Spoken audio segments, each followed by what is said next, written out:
আমি অপেক্ষা করে আছি সেই বৌদ্ধ যুগ থেকে। ওই সাঁকোটা তোমার মনে আছে?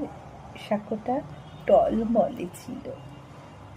আর তুমি যখন সাঁকোটা পার হচ্ছিলাম, তলায় যে নদীটা ছিল, সেই নদীটাতে আমরা স্নান করেছিলাম।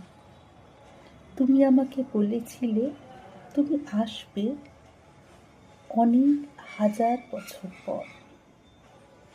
মনে আছে? তুমি আমি প্রথম দুটো ফুলঝুরি জ্বেলেছিলাম।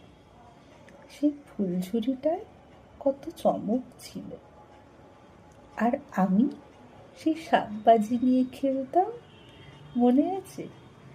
যখন সেই বৌদ্ধ যুগে আমরা দুটো অশ্বত্থ গাছের তলায় বসেছিলাম, আর দুটো শালিক পাখির কি ঝগড়া। তুমি কি আসবে? তাহলে আমি 108টা প্রদীপ জ্বালাবো।